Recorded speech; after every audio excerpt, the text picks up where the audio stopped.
All right, good evening. Good evening. Good evening. Welcome into SEC After Dark. It's a four-man weave. Four-man weave tonight. We would be illegal in a basketball game because we don't have five. Stephen Willis and Jeb Beecham are not here. Stephen was doing some jury duty, Paulie Shore style, and he wiped him out. So he's not here. And then Jeb, I think he Googled something wrong and got booted. So that's where he is. So he's trying to take over Columbus, right? He's leading the charge for pretty the Vols. much. There we go. Yeah, there he is, right there. So that's where we are, and that's what's going on here. But the four of us are here. We got a lot to talk about. We got some transfer stuff. Diego Pavia's coming back. We got some playoff games ahead of us. We've got a bunch of things happening. So buckle up, guys. So where do we want to start? It's up to you guys. I mean, we, like you said, we got man Hammer. Let's start with the Vols. Vols are invading the Horseshoe. That game's very, very interesting. Ohio State 7-point favorites there. But a lot of people I think are making out the cold weather to be a factor. And I honestly just don't buy it. Because I don't know if people know this, but it gets cold in Knoxville too. Very. So, yeah. But this game I think could go one of two ways. I think if Tennessee starts slow, I don't think they have a chance.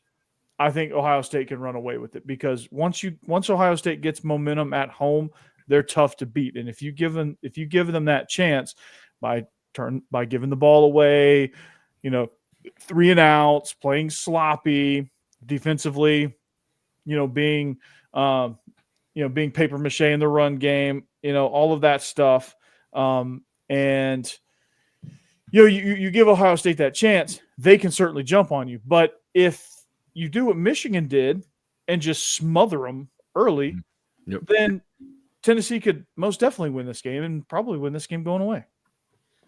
Yeah, I mean, if Michigan beat Ohio State, Tennessee definitely can beat Ohio State. They just got, they don't have to play a perfect game, but, Nico's got to have a really good game passing, and I think they got to have a really strong running game, and they got that down as well. And defensively, Tennessee's defense is a lot better than they have been in the past. So I think the defense will keep them in the game. It's just whether Nico can lead perhaps a game-winning drive if need be to set up in field goal range or to get a touchdown. That's the biggest factor I'm looking into in this game. Yeah, guys, that could be concerning, Boss Man Hammer, with him, in that scenario where you need that drive late in the game. If it is close, can he do that on the road with 106,000 people screaming at him? Yeah. Yeah. I kind of like what you said earlier though, Corey. Like I don't think the weather's going to play much of a factor here. Especially because of the way Tennessee plays. Jake, you just mentioned they've got the run game down with Dylan Sampson. I think it's going to be tough. I mean, Ohio State has a good run defense and front seven, so I don't think they're going to, run all over the Buckeyes. But Dylan Sampson has had success against every team they've played, so I do think he'll be able to find some running room. And then, like y'all said, it's kind of, we've been waiting for it all season, but especially now that you're, in the college football playoff, like you're going to need Nico to make plays. You're not going to be able to win this game and have him throw for $150 and no touchdowns. Obviously if he turns the ball over, they're in trouble, but even if he doesn't, like he's got to have a little bit more juice in this game because you cannot go on the road and, beat a team like Ohio State. If you don't have, it doesn't have to be a dynamic game, but he's got to be efficient. and he's got to be able to push the ball downfield a little bit to back the Ohio State secondary off and keep them from overloading the box. Yeah, I mentioned this on SEC After Dark. Like, this is a game that Nico had. This is why he was brought to Tennessee, was to win games like this. So it's time for him to step up. And this is Ohio State. They give up under 100 rushing yards a game. So that they're going to be dialed in to try to stop Dylan Sampson and say, "Hey, Nico, beat us with your arm." Right. That's the game plan. That's the obvious game plan if you just look at it on paper, right? So Nico's going to have to step up. I'm also interested on the other side. Ohio State's offense is kind of finicky. It's up and down. And I don't trust Will Howard. I don't at all. Yeah, I'm with you. And Tennessee's defense is really good. They're solid. And they had trouble. Hammer mentioned this on Biscuits and SEC Live earlier as well, that once that center, the transfer from Alabama, once he went out, their rushing attack, we saw it last week against Michigan a couple weeks ago, that it was not the rushing attack that we've come to see from Ohio State this year with Travion Henderson and with Quinshon Judkins. So I'm interested to see what that looks like. And because it's the same thing, I think, for Ohio State. Like, if they're going to win this game, Will Howard's going to have to push the ball down the field. And the Vols are going to try and take away the run and say, "Hey, we don't think Will Howard's that good." Right. What do you got? The other thing I look at in this game for Ohio State is what's the psyche of this team right now? You just watch your wussy coach sit on the sidelines during a fight. Game, they tried to, plant the flag on your dang field. And he's just sitting there, kind of down and watching the stars. And you also know that all of the talk surrounding that program is, if Ryan Day doesn't win this game, his ass is canned. He's getting fired. So I wonder what the motivation level of that team is right now and kind of where their head's at, which, if that's the case, if they're kind of in a weird spot, Tennessee could get them. Oh, yeah. Totally. Because they're so dang soft, man. Yeah, they are. They're so soft. And you mentioned it, Corey. You say like Tennessee has to start fast, and I think that they definitely need to start fast, especially on the defensive side and offensively, just to hopefully get some rhythm. But like, if that scenario plays out, if Tennessee comes and jumps on them early, that stadium, the whole stadium might turn on Ryan Day and that team. I mean, that environment could get really, really weird if they're losing in the first quarter or losing, at halftime, because I agree. I don't know what the mindset is of that team and of that fan base. I mean, it's okay. It's great. They're going to have 100,000 people there, but if everybody's pissed off 15 minutes into the game and doesn't care, then that won't matter. No. If Tennessee gets out to like a 14-3 lead, you could see that that stadium just implode with boos. So it's a lot. It's a lot of pressure. I think that's more pressure on Ryan Day to perform well in this game. And Tennessee, even if they don't win, it's still more about Ryan Day in this situation because he's got to win. It feels like you said, Hammer. I mean, this is almost in Boss Man. It's almost like a must-win situation for him. I mean, he's 1-4 against their bitter rival, and he can't win in the playoffs. So it could be a turning point for Ryan Day as the head coach at Ohio State if they don't win this game. Yeah, no doubt. And so I have a hard time believing that a team like Michigan came in and pushed him around with nothing but a mediocre rushing attack with mediocre linemen, and they were having a complete garbage pail season. And they just come around, and I know it's a rivalry, and I get it, and they're probably juiced up with that rivalry, but it's unacceptable to lose to a team like that. Yeah. Like that, this was your year to roll and blow out Michigan. Instead, you get pushed around, and 13-10 seemed like a blowout because Michigan was that bad. Mm-hmm. Yeah, I mean, 20-point favorites, and they lose outright. I mean, that's crazy. Yeah. Yeah, they blew it completely in that game. That coaching staff for Ohio State completely blew it in that game. Tennessee needs a Georgia start in this game. Like they started against, UGA, and then they need a Vanderbilt finish. Yeah. Started slow against Vanderbilt, and then they finished great, right? So they're not going to score 45 against Ohio State. I'm not saying that, but they just need to play a full 60 minutes of pretty solid football, and they've got a really good chance to win this game. And Bossman, you brought it up about Seth McLaughlin, and when he went down the rushing attack, didn't seem like it was as good for Ohio State. I will say when he was at Alabama, when he was plugged as a center, when Delcourt was struggling, our rushing attack did get a lot better. Now he did get the yips his last year, and I don't, it just happened. But he is a very good run blocker. So not having him on that offensive line, it could spell worrisome for Ohio State because that front seven for Tennessee is really good. Yeah, no doubt. And let's just say they are in trouble.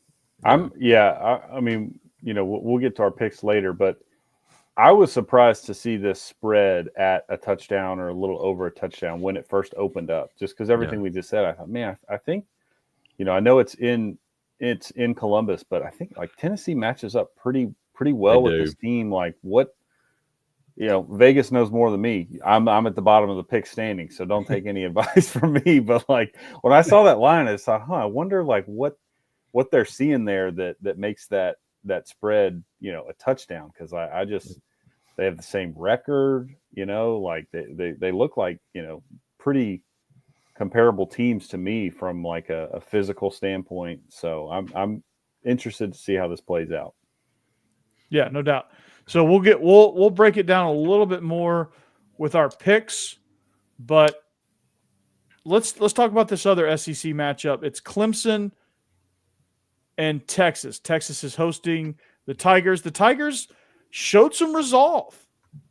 They showed some resolve in the ACC championship. They were dead and out, and then Syracuse put it back in.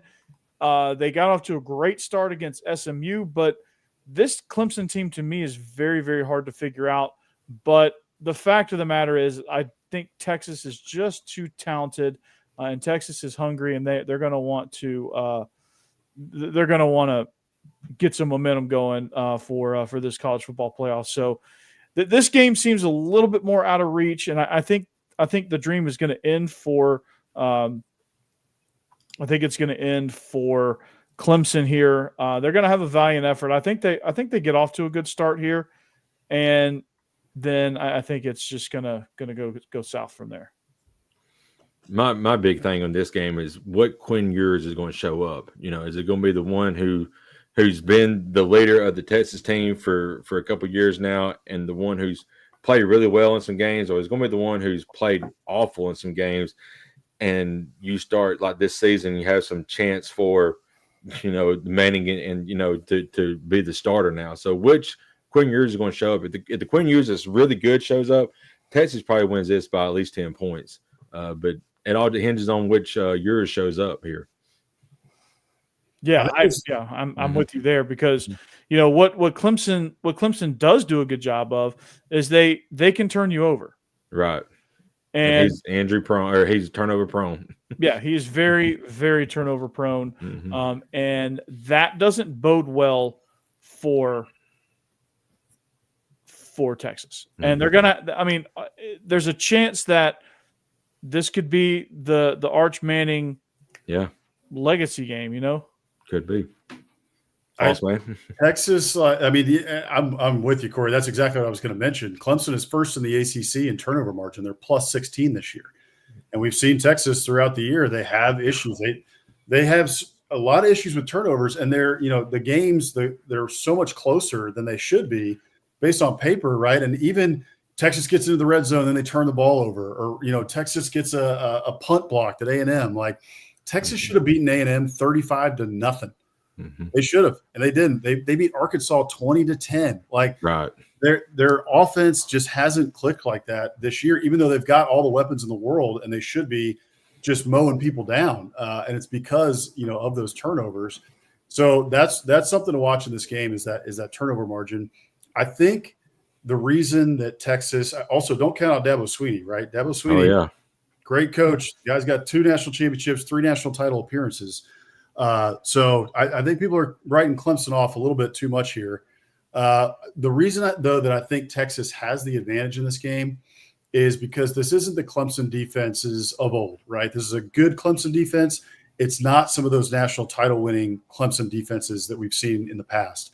They're 14th in the ACC in rushing defense. And Texas has had trouble running the ball at times, especially really against Georgia. But they've also gone up against like A&M, who's got a pretty good front seven, and they rush for, 200 or something yards on 243 or something crazy. So I think this is a game where they can get going again in the running game. And if they can, that's going to open up the passing lanes for Quinn Ewers. And he even threw all over Georgia, right? So I have a feeling that Texas's offense really is able to get going in this one. Yeah, I think, Corey, you mentioned earlier where Texas is definitely more talented, right? So the way I see this going, if Clemson is going to keep this close or even potentially pull off the upset, is they need to turn Quinn Ewers over a couple times, and they need kind of similar, like almost a similar game to what we just saw out of Georgia, where like they turn Texas over a couple times, but they also stop them in the red zone, force field goals. I don't know where that Texas kicker's head is at, right? I guess the game is at home, so maybe he'll be more locked in. But he missed. I think he missed a kick against A&M. He missed multiple against Georgia. So if they can stop Texas in the red zone, force a couple turnovers, and basically just play, like red zone roulette out there, where like, all right, we're going to let Texas drive down, and then we're going to buckle down and either force a field goal or, get a quick turnover, because I have a hard time seeing the Clemson offense scoring a bunch of points in this game. Yeah. I think Texas defense is really, really good. So it's going to have to kind of be a messy, low-scoring game, I think, for Clemson to hang around and potentially pull off the upset. Yeah, you talking about the kicker, Hammer, for Texas. You think about it, you got to know where his head's at, like you said, because if he makes both of those field goals, they win the SEC championship game.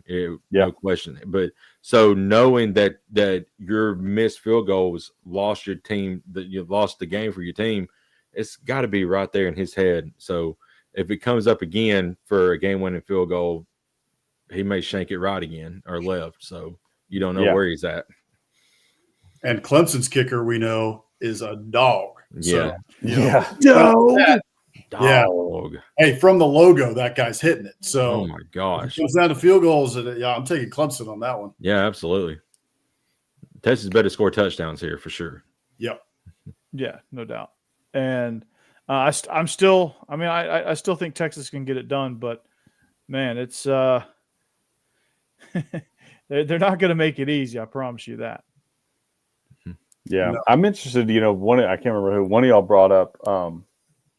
Arch Manning, right? Like he was pretty effective in the A&M game. Very, very limited action, but he was effective. And I really don't understand why they did not use him against Georgia, because Georgia was completely stopping Wisner. I mean, they had no ground game to speak of whatsoever in that Georgia game. And you would just think that, okay, just to give us something here, let's get a change of pace and try to let Arch run the ball a little bit. And, he didn't get on the field, I guess, until maybe, I think he had one snap in overtime. But yeah, I'm pretty interested to see if, maybe that's something, I don't know why you would do this, but like maybe that's something that they're trying to, hold back on a little bit, right? And say, okay, now that we're in the playoff, like we'll let everything out there. I don't know, but it seems like this would be a perfect opportunity, especially in the red zone where they've had trouble, to bring Arch in and let him use his legs.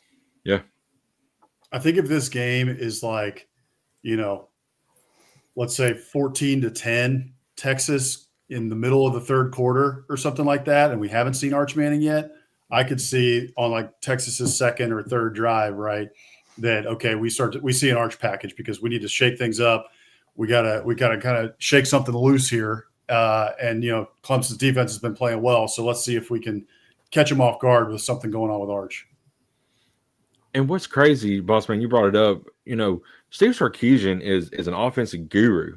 And this offense has just been sputtering all season. It's so weird to see with a great minded coach like that, and they having offensive troubles, all year. Yeah, I think a lot of Texas fans will tell you it's Quinn Ewers. Yeah, yeah. They're I think they're kind of off the train at this point with Quinn Ewers. And I kind of agree with them. Like Quinn Ewers, he looks really, really good at times. And then he just makes a critical mistake. It's the turnovers that we talked about earlier. Mm-hmm. So that is going to be critical in this game. That will keep Clemson in it. And like we said, plus 16 in turnover margin, first in the ACC. Right. So watch out. That's a good number. Yeah. For sure. Yeah, for sure. So let's talk about – so now you get the winner of Tennessee and Ohio State gets Oregon. So we're saying Tennessee's going to win. How do they stack up against Oregon? I think they stack up real well. I think Tennessee could be the X team in this this tournament here. They could make a run and get to the final, to the final game, the national championship game. I mean, they're uber talented. They just got to rely on Nico to make the plays, like Hammer said earlier. It all hinges on how far Nico can carry this team. Yeah, for sure. I think it's kind of shootout territory, right? If it's going to be Tennessee and Oregon, if Tennessee can get past Ohio State, you just saw what happened with Penn State, right? Penn State has a decent offense, but they were in a shootout and they looked really good against Oregon. They had a chance to tie the game late on the last drive, and Drew Aller throws a pick. Right. And Drew Aller, I kind of think is, in terms of his career right now, is on a similar trajectory as Nico. High 5-star, huge recruit, comes in, savior of the program type of thing. And he's been good so far, but he hasn't been great. Right. So we're just we're just waiting to see them make that next step. So again, it's time for Nico to step up. If he can step up and be that guy, he can go toe to toe with Dylan Gabriel. I don't have any worries about Tennessee with Dylan Sampson and their rushing attack against Oregon. They're going to be able to get points against Oregon, and they've got a great defense. Right. And at times, Oregon is not invincible. There's not one team, in the college football playoff right now that is invincible. That's like the clear favorite. So I think Tennessee stacks up great against them. I do too. Hammer. Yeah, I would agree. I think if Tennessee can get by Ohio State, I would give them just as good a chance to beat Oregon, because that game will be at a neutral site, so they will have just been, won a game in Columbus, and then that game would be, at a neutral site. The Vols fans would travel extremely well, and I think the key to that type of a game to me would be just how much can they limit Dylan Gabriel, because I guess other than, Ohio State and Penn State defensively are very, very solid teams, and Gabriel, he scored 30-something on Ohio State, and then they just scored 40 on Penn State. So when I look at the Tennessee defense, I think, all right, let's if they can keep that game in the 30s, then I think they're right in it. If it starts getting into the 40s, but I have a hard time seeing, even as good of an offense as Oregon is, any team getting into the 40s on Tennessee. So I think that would be a very, very fun matchup. And I do think, like y'all pointed out, I think Tennessee could run the ball. And if they could run the ball, and if Nico, is playing well, that would really open up the passing attack. Because that's the thing with Tennessee's offense, man. All year, those shot plays that Heupel is known for drawing up and scheming up have been there. And they've hit a couple, but they've just been missing on them too much. And, Nico's got a strong arm. He overthrows those deep balls all the time. And if he could just, just for, have a Joe Flacco run, right, where, hey, all of a sudden he just figures it out for 3 games. Like, why couldn't Tennessee do it? Because the plays are there. They're open. He's just, him and his receivers have got to get on the same page. Yep.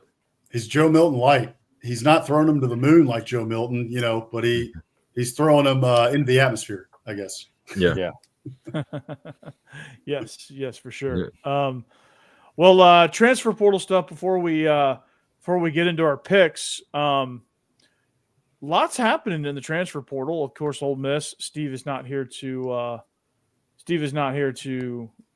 celebrate the Ole Miss thing. So, how we feeling about transfer portal?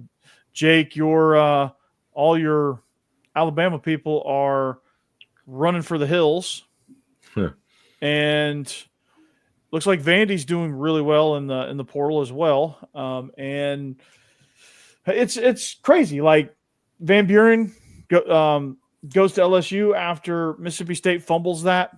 Yeah. Auburn doing well in the portal, getting Jackson Arnold. Oklahoma getting John Mateer today.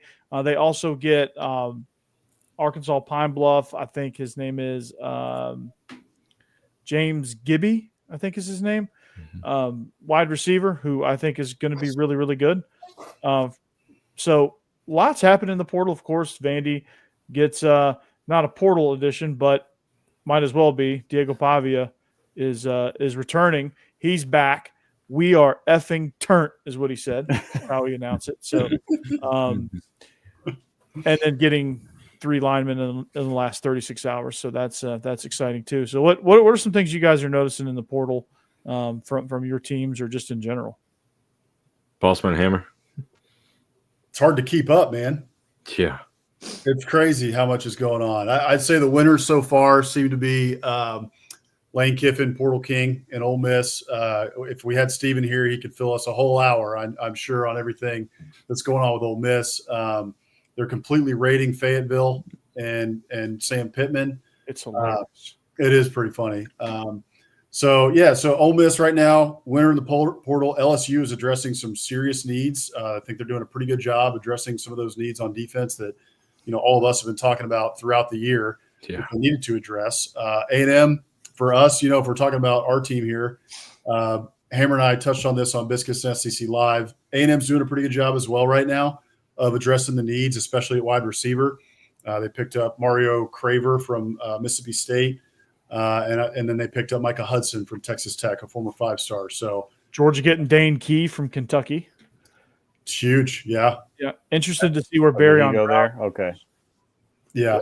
And you know what? The last thing I'll say just quickly, some losers as well, right?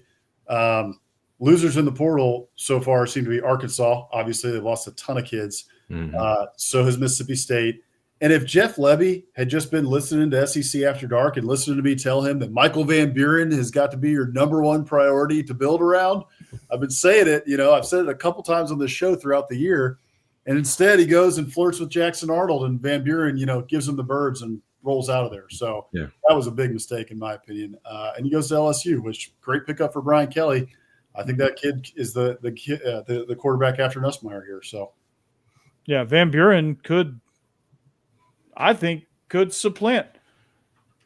Very well could. I think that's a distinct possibility. So totally. And if he's probably going to run for president in 2028, so he's got a bright future ahead of him. That's a good point. His term limits, I think they reset after 100 years. So we're close. That's right. We're in good shape there. So. Yeah. Steve Corey, will vote for him again. You mentioned That took a minute for you guys to read. Yeah. Vote for him again. But Corey, you mentioned Barry and Brown. Yeah. He, I think, committed to LSU, which is a little bit scary. I did not like it is. Oh, no. That commitment. So I did not see that. Yeah, Nuss has some weapons. Okay, so there's really no excuse for LSU this year. None whatsoever. No. See if it's a Brian Kelly issue. I mean, I can tell you. Well, he's donating like half his salary to the NIL fund, so they better have good players. Mizzou also kind of quietly having a little bit of trouble as well. Williams, I can't say his name. Norwani, I don't know. I'm sorry. But yeah, he, the former 5-star defensive edge who committed to Mizzou last year, flirted with Oklahoma for a little bit.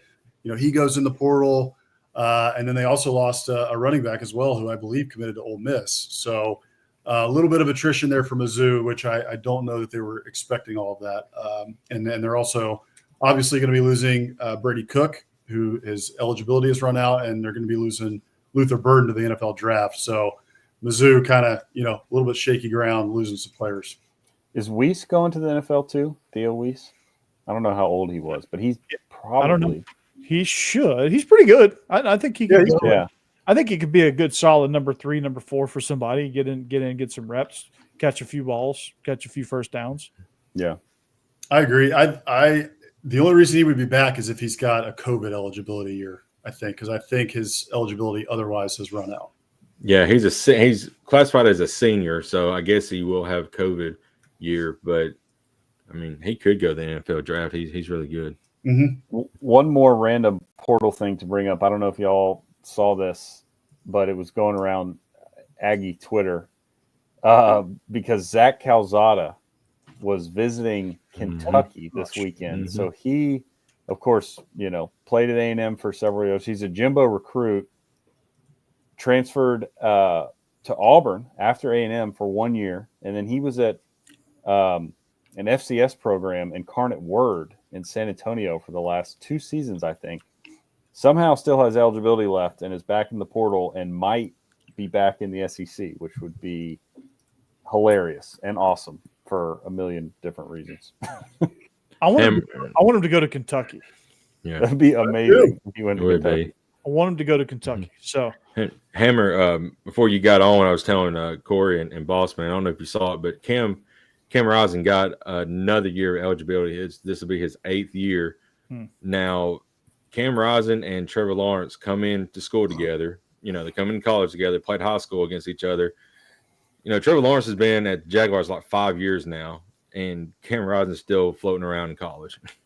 That is crazy. I mean, it's just they're like true Van Wilders, like the movie about the kid that will never grow up. Spend a decade and not be a doctor. I know, that's insane. Yeah, I would love to see some of these kids that are getting their 6th, 7th, 8th year of eligibility. Like, what is their class schedule? Like, what actual classes are they taking? Because it's probably I don't know, ballroom dancing or just like the biggest joke or something online, and they just. It's a doctorate in underwater basket weaving. Yeah, right. 3 credit hours, and they never go to class. I mean, hey, I don't blame them. If I had that ability and talent, I'd be doing the same thing. Living the Josh Rosen, Matt Weinert life. Yeah, just enjoying, but doubling the years. Yeah, exactly. Never Masters and Coors Light in the hot tub. Yeah. Masters, Coors Light, hot tub, and sorority girls. Right. Yeah. By the way, real quick update, basketball update. Alabama is losing right now to North Dakota 24-18. Uh-oh. That is weird. SEC basketball is legit this year. It is legit, but Alabama can't get out of their own way right now. I don't know. They can't shoot good right now. I don't know what's wrong with them. Early in the season, you just got to make it to March and get hot. Yeah, that's true. I'd rather be hot in March than I would be in December, so. That's right. Yeah, that's why I think Auburn's peaking at the wrong time because they look really good, but they're going really good. Yeah, their flame may run out come tournament time. Well, same with Tennessee. We all know that they're going to lose in the second round, so they should just pack it in now. Enjoy while you can, Vols fans. They should have lost that Illinois game the other night. I watched that. Illinois just let them run right down the court with 5 seconds left and just make an easy layup. It's awful. The Vols are number 1 right now, aren't they? Number 1. Yeah, and Auburn's 2 or 3, something like that. Yeah. 2. The SEC has broken into basketball, and the world does not know how to handle that. I know. Kentucky's good. Florida's good. I think Georgia has only lost like 1 or 2 games. I mean, they're getting better. So. Andy's better. It's LSU's always decent. A&M, I guess, is always Buzz Williams. We're pretty good. I think we're ranked right now. I think we're 12. So Vandy is currently in the first 4 teams out of the tournament, which it's way too early. Yeah, they've already won more games now than they did all year last year. Yeah, that's wild. All last season. So dang. Well, and you also got Florida now in the top 10, and I guess they just swept everything with their coach under the rug. We're just pretty much. Yeah, we're nothing to see here. Yeah, ain't nothing there. We deleted his Instagram, so everybody, don't worry about it. Right? Yeah. So he we're good. More DMs. case closed. Yeah. Case closed. There's no messages. Yeah, we were unable to find any messages. Yeah, like the Urban Meyer when he just like destroyed his phone or whatever. Yeah. Where are the text messages? He's like, oh, my phone's dead. Yeah, just go pick up that phone and that pile of rubble. That's right. Enjoy. But anyway, let's we got to get into picks, guys. Let's get into picks. Let's run through these bowl games pretty quickly. Just give like a blurb because most of these aren't like exciting bowl games. Nah. So we're going to go with the Jimmy Kimmel LA Bowl, Cal and UNLV. It's a pick 'em. Steve's going Cal, and I'm going Cal. I'm going with the Cal algorithm. The way they played Auburn sold me. Jeb's going Cal as well. Jake, what you got? I'm going Cal. We're going Cal here as well. Just for the fact that Barry Odom's gone. They had a really good year, but when you lose your coach, it kind of gets kind of squirrely at the end of things. So give me Cal here. All right, Becky's going Cal. Boss fan. I'm going UNLV here. Give me the Rebs. And the only reason I say that is because I think I'm right about this, but Cal's starting quarterback, I believe, is in the portal. So you got Cal starting quarterback in the portal versus UNLV, who doesn't have a coach. So, who knows? I'm just taking it UNLV. I think they've had a pretty good season overall. As far as I'm aware, they don't have any. They don't have their starting quarterback in the portal at least. So give me UNLV in this one. I think it's going to be a close game. Yeah, Hammer. Yeah, I'm going Cal. Same reason as you, Jake, with Barry Odom leaving. I just don't know what UNLV's got, so I'll go with Cal. But who knows? All right. Who knows? The Arnell Carriers New Orleans Bowl features the Georgia Southern Screaming Eagles, GATA, get after that ass, versus Sam Houston State, who just hired Phil Longo as their head coach. So they are rolling with an interim. Phil Longo is back at Sam Houston, which he was OC there before he left to go be an OC in the Power 5. But Steve's picking Georgia Southern, as am I. Their team is intact. Their head coach is intact. Nothing's changed. They've been a pretty good team all year long. I don't see any difference now. I think they cover the 6 and then some because I watched enough of Sam Houston Wednesday Night Football to know that they ain't good, and there's a reason why Phil Longo is the brand new head coach. Well, Corey, I'm actually going to Sam Houston State for this reason. I saw today that they are 19th in the FBS and defensive yardage is allowed. They only give up 319 yards a game. So, Sam Houston State's got a really good defense. Georgia Southern, loves to run the score up, and they got a really high-powered offense. I think they can keep it close. I don't know if Sam Houston can win, but they can probably keep it within a field goal game here. Okay. Let's see. Jeb is going Georgia Southern. Becky's going Georgia Southern as well. Hammer. Georgia Southern. Yeah, I'm going Georgia Southern. Same principle as my last pick. Sam Houston doesn't have a coach. And I also thought that Georgia Southern was the team that beat Vanderbilt, but I'm realizing that was Georgia State. Yeah. So not a bowl game. Irrelevant information, but I'll still stick with my Georgia Southern pick. They won 3 games, and one of those was Vandy. That's awful. Georgia Southern is that's Clay Helton, right? That's Clay Helton. It is Clay Helton. He's done a pretty good job there at Georgia Southern. Got to give him credit after he got run out of LA. So I like Georgia Southern in this game. Like you guys said, Sam Houston not a coach. So they did him Southern. They did him a favor. All right. The Cure, I think it's the Cure.com Bowl. How have they not run what's his name out of LA yet? It's Lincoln Riley. He's a celebrity. Hey, talk about it. If we want to talk about portal again real quick, USC is falling apart. Yeah, they are.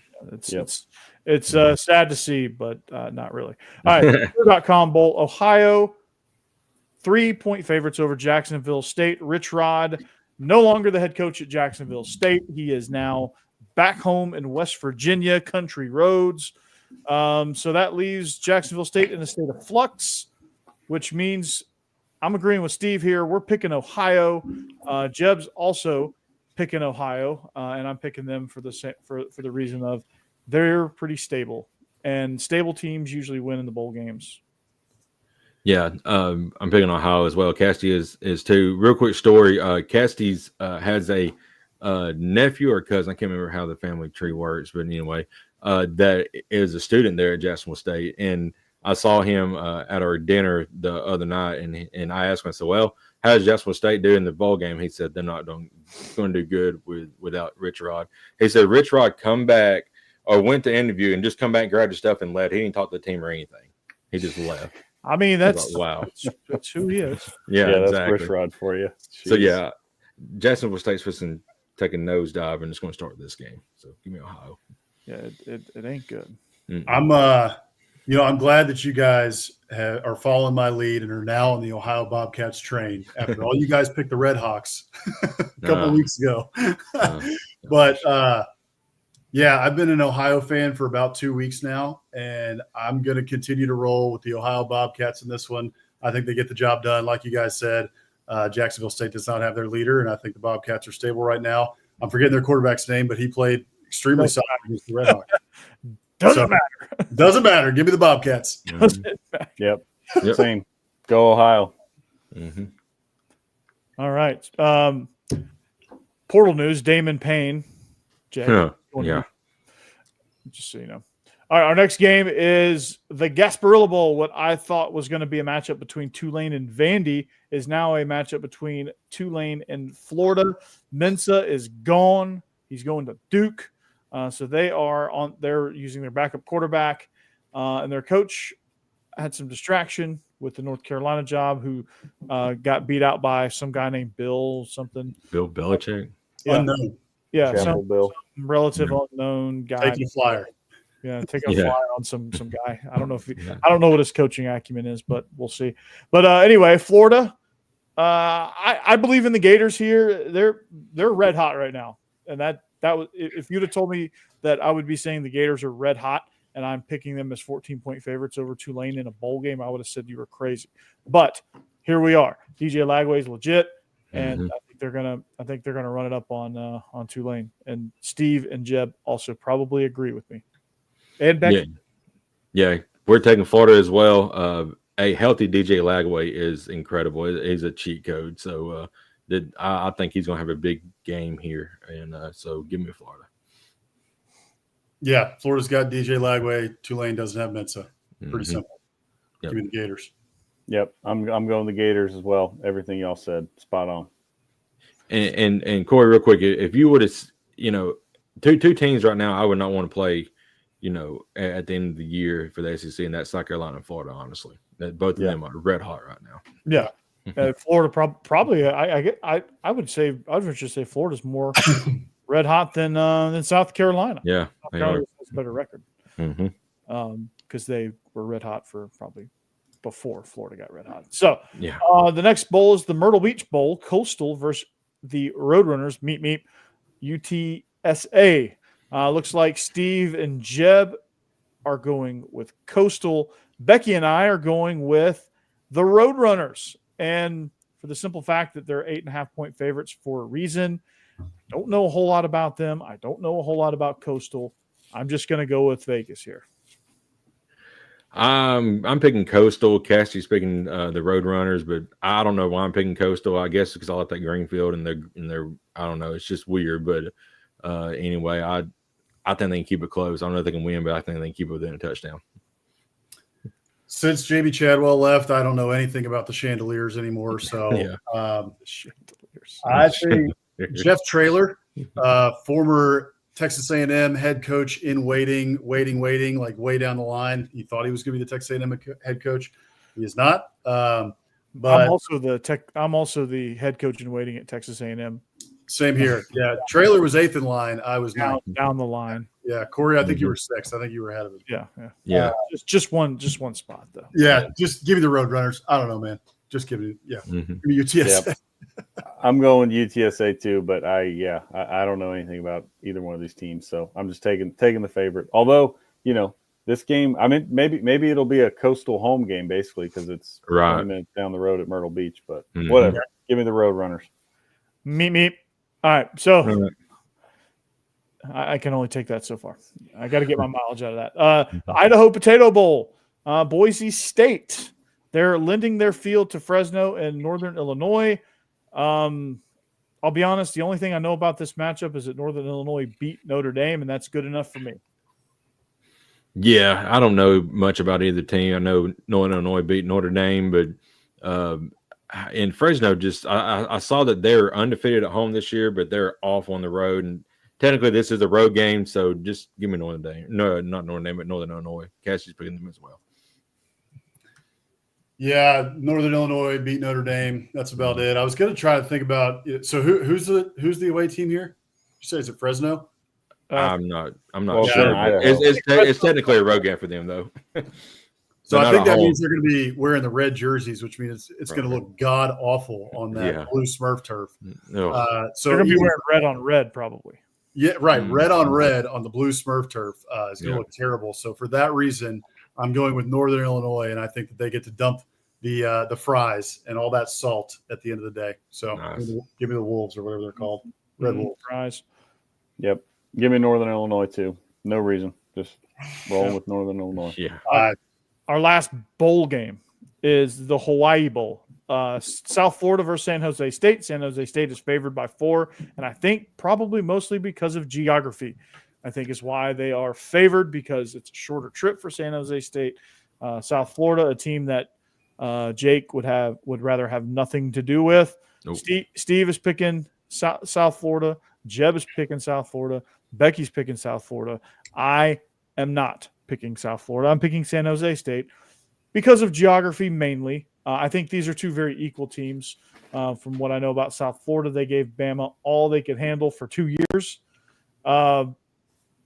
And I think this is going to be a really fun game. But I think San Jose State's going to win it because it's not as big of a time difference for them. San Jose State actually played in the Hawaii Bowl last year and got run off the field. I think it was like 34-14 in that final. I think they played UNLV. I don't see how they go back and lose a second year in Hawaii because, like you said, it's pretty much a closer home game for them than that it is for South Florida coming all the way across the country. So give me San Jose State here. I'm taking USF here, and the reason being is Alex Golesh. I think he's a great coach, and I don't really like to bet against him when it's a game like this. San Jose State, they've got that wide receiver who's an absolute stud. Everybody was ticked that Travis Hunter, I think, got the Blitnikoff over him. Mm-hmm. So that's something that USF is going to have to deal with, but still, give me Alex Golesh. Go San Jose. That's no analysis. Yeah, I mean, I don't know. Yeah. I don't know anything about San Jose State, but I'm picking them in this game. They got that really good wide receiver who's like got the top spot on every yardage and receptions, everything. I mean, he's absolutely amazing. Yeah. All right. Well, that concludes our bowl game segment of the Pick'em. So now let's talk about Doug Gottlieb. No, I'm just kidding. Yeah. All right, our playoff games, which are on TNT, ABC, ESPN, True TV, Max, Hulu, and YouTube Plus, and Ronnie's. No, just kidding. Charles Barkley's going to be on the call here. Indiana at Notre Dame, 7.5-point favorites. Signetti's crew. Do they have it in the tank? I don't think so. 7.5. It's tempting for me to say this is going to be a field goal game, but I just don't think so. I don't know that Notre Dame has the experience, even though it's not great experience. It's still experience in these playoff games, and they're more physical, and I just think they're better. I think they're going to cover the spread. Steve and Jeb and Becky. Becky's picking Indiana, but Steve and Jeb are rolling with the Irish. Yeah, we're going with the Irish as well. And it's the simple fact, Chris Cincinnati is a really good coach, and I really like him, but they had their opportunity to prove that they belong up in here, and they still got in, but they got absolutely boat race against, Ohio State. So Notre Dame has come into their own. They kind of looked shaky early on with that loss to Northern Illinois, but they have finished strong. They look really good against some really quality teams. So I think they are going to win this game and probably win by at least 10-14. Yeah, Indiana has the top rushing defense in the country. So that's interesting here. Notre Dame is going to need to establish the run to win this game. But you guys just talked about it, right? We saw Indiana against Ohio State, and when they got up against competition as good as Ohio State, which Notre Dame is in that conversation, they got rocked. So I expect Notre Dame to be able to establish the run. If they can, it would be tough. They're 101st, Notre Dame is, in passing offense in the country. So they really want to get the run going. I think they're going to be able to do that in this game, especially with it being at home. So give me the Golden Domers. Yeah, I'm rolling with Notre Dame as well. Kind of what y'all said. I can't get the Ohio State game out of my head. This is another road game for Indiana. I think it will be closer than the Ohio State game, but I still think Notre Dame should win by 10 or 14. So I like the Irish in this one. All righty. Our next playoff game. SMU at Penn State. Game time temperatures are projected to be in the teens. But here's the thing about Penn State. They're 8.5-point favorites, but when there's a number beside the team that they're playing against, James Franklin goes into a shell. I don't trust Penn State as far as I can throw them. I like the Pony Express to pull this upset because, hey, let's just go with it, man. Rhett Lashley is nothing to lose. This team is going to come in fired up. They're ready to roll, man. And Penn State is just Penn State. And they're Penn State until they're no longer Penn State. Let's see. Steve is going with SMU as well, and Jeb is going with Penn State. I'm with Jeb here. We're taking Penn State. This is a snooze fest game to me, honestly. I don't, SMU's got a nice offense. Penn State does something on offense, but I just think being at home and being that cold, they're not, SMU's not going to be used to that cold weather, and I think Penn State's going to survive this. Drew Aller has only thrown 7 picks on the year. However, they've come at critical times, and in the past couple games, he's had he threw 2 against Oregon. Yep. SMU's got the second best defense in the ACC, so I'm taking SMU in this one to cover the spread here. We just saw SMU play Clemson really close, another playoff team, had them on the ropes, and to me, SMU is the one that they're playing with free money here. Right? It's like no one expected SMU to be in this position, whereas Penn State, on the other hand, there is all the pressure in the world on James Franklin and Penn State because they're the team that's supposed to be here. They're the team that can't win the big game. So they're the ones I'm a little worried they may be playing a little bit tight coming out of this one. I do think Penn State wins the game outright, but I think SMU is able to keep it close enough to cover the spread. I'll take Penn State here. I'm kind of on the same page as you, Jake. I just think that they are too physical for SMU. They'll be the most physical team that SMU has seen. And I think with it being at home, Penn State has definitely struggled against, ranked teams under James Franklin. Yeah. But in my opinion, SMU is not Ohio State or Michigan of years past. So I think Penn State will be able to handle them and cover the spread. All righty. Let's get to our next game. Clemson at Texas. Texas 11.5-point favorites. That is a lot of points, but let's be real. Clemson's going to give them a fight, but Texas is going to pull away late. I don't know what they're going to do with a combination of Quinn Ewers and Arch Manning, but if they can get back to running the ball and hitting play action, I think Texas will win this pretty comfortably. So give me the Longhorns. Looks like Steve and Joe are taking Texas as well. We're taking Texas. I think Texas is the better team here. Credit to Dabo for what he has done this year, but Texas still has not played a perfect game. They're going to need to, moving forward. And I think it all hinges, like I said, on Quinn Ewers. So if he's having a bad game, look for Arch Manning to get in, and you may see uprising for Arch Manning just to finish out the playoff games if they move on. I'm going to take Clemson here, and the reason I'm taking the Tigers is because of a couple things that we touched on earlier in the show. Texas's offense against anybody with a pulse has been that. So, like it's just not where it needs to be at this point in the season. And, I mentioned it earlier that Clemson, has their plus 16, right? Or they've had plus 16 in turnover margin, first in the ACC. I expect Clemson to be able to get a couple turnovers in this game.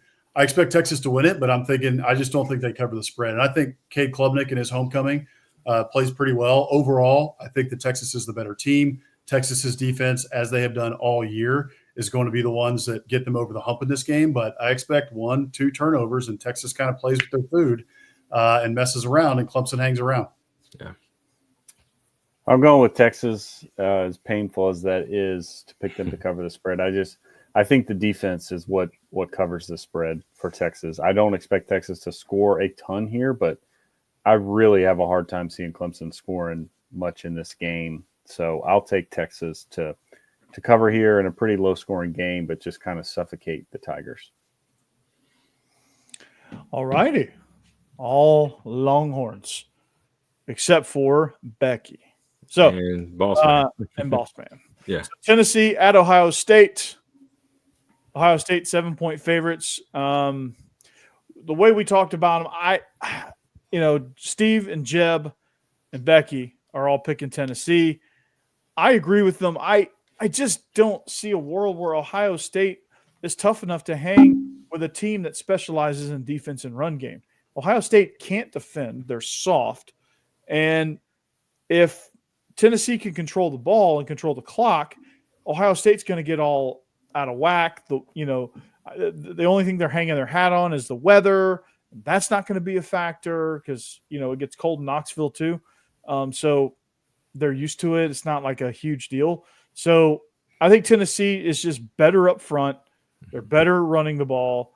Nico, I think he has his faults, but I think if they can control the line of scrimmage and run the ball effectively, they're not going to need Nico to go win the game for them. They're just going to control the line of scrimmage and control Ohio State, which is exactly what Michigan did. Give me the Vols. Yeah, we're taking the Vols as well. And, we talked about Nico and him. Like Hammer, you mentioned he needs to do more than 150 yards passing and just a one touchdown pass. Maybe if he gets 100 yards more, 250, 275, 2 touchdown, 3 touchdown passes, and no picks. That's the biggest thing in this situation. Then Tennessee is very dangerous if he can get to that next step. So I believe I think they can handle Ohio State. They match up really well against them. And like we said, all the pressure is on, Ryan Day to win a big game, and he has yet to do it, honestly. So, especially a playoff game. So, give me Tennessee here. They're not really playing with house money, but they have no pressure here, honestly. So, they got every thing in their corner here. So, I'm taking Tennessee. Yeah, you hit on it, Jake, right? Like I mentioned SMU playing with, house money here. I agree with you. Tennessee's kind of supposed to be here, right? They expect to be here at the start of the season. So it's not the exact same scenario. However, who's the pressure on? The pressure's on Ohio State. I am a little worried about the psyche of this team right now. There's so much surrounding Ryan Day right now. Corey, you mentioned it. They're sharp and soft, right? They've got a good defense, but I think that these offenses are fairly even, right, in terms of talent. So you got to find one key, where's the difference in this game? To me, the difference in this game is going to be Tennessee's defensive line. We just saw Michigan push those guys around on the offensive line and hold them to 10 points. I think Tennessee's defensive line is going to be able to pin their ears back. And if you can get pressure on Will Howard, he's not that good. Right. I think it's going to be a really close game here. I expect a real close one, especially because it's in the horseshoe. But I'm going to take the Vols here. I think they've got just enough to get over the hump on offense, and that defensive line is going to be give them the edge in this game. Yeah, same here. I think Tennessee is probably going to win this game outright. If they don't, it'll be closer than 7 points. I think a couple of years ago, Ohio State lost to Michigan, still made the playoff, played Georgia, really, really close. So I do think Ohio State, will be ready for this game. But the biggest difference between, those two seasons, obviously, is Will Howard is not CJ Stroud. So Right. I don't think they have that kind of capability on offense to really push the ball downfield consistently. And with the trouble on their offensive line, coupled with Tennessee's defensive front, I think Tennessee's going to be ready for this game, and I think they can pull the upset if they don't at least cover a 7-point spread. So I will take the Vols. Like we said earlier, if this gets to a 14-3 game early, maybe in the early second quarter, it could snowball for Ohio State because that fan base will turn on Ryan Day in a heartbeat. Oh, they'll turn on him like that. Right. Yeah. And if we're talking about them walking out of the tunnel tight, if it's 14-3, that team is just going to tighten. And we've seen it happen in multiple games this year where they've been on the ropes and they've eked it out in a couple instances, right? Like against Penn State. Yeah. Penn State made just enough mistakes that Ohio State was able to pull that one out, but they were on the ropes multiple times and they really tightened up at certain points. And it was because they were playing James Franklin that they didn't win that, or the Penn State. Yeah. Right. Well, all right, guys. That's going to do it for us. It's going to be a fun bowl season. We had an exciting game last night. If you didn't go to bed, you missed you probably caught a good one between Memphis and West Virginia to start off the bowl season. Big Orange is going to I don't know who's going to get the felony charge for Tennessee for planting the flag. Yeah. But yeah, that would be that'd be awesome. But James Madison won tonight too. That was a close game. I think it was like 24-17 final. Ooh, yeah. And that one against Western Kentucky. Oh, did they come back on them? Good. Yeah, they did second half. JMU. Love it. So that's going to do it for us. Stephen Willis, Locked on Ole Miss. Check him out. Best Ole Miss show running. He's covering the portal like a freaking banshee, and he's probably deliberating on some suspects in court. He's probably holed up in some seedy motel, not being able to talk to anyone about anything until his murder trial is over. I've probably seen way too many movies. But anyway, Locked on Ole Miss. Check that out. Jeb, he's just a dude who's not here, who Googles the wrong things too many times. But check him out eventually. He'll get a show here. But Jake Thomas, Tide Talk Live. The future of that show is up in the air, but only good things are going to happen there. And Biscuits and SEC, Boss Man and Hammer. These guys are picking up some steam, some momentum. So check them out if you're not already. But continue to grow them as well. And they're going to be the second flagship show of this station, right outside of SEC After Dark, which is the foundation of this channel. And of course, our Off the Rails brand. We're going to have plenty of content as we grow this channel. Plenty of new shows coming on the horizon. So check that out as well. But check me out, Locked on Vandy. I'm about to go live here in about 15 minutes to talk about Diego Pavia. So you guys should come and join that party, and also Believe in Georgia Dogs as well. Israel and I tomorrow night are going to talk about playoffs, and who could potentially be matching up against, some portal stuff, and Carson Beck possibly coming back, Gunnar Stockton, what he means to the squad.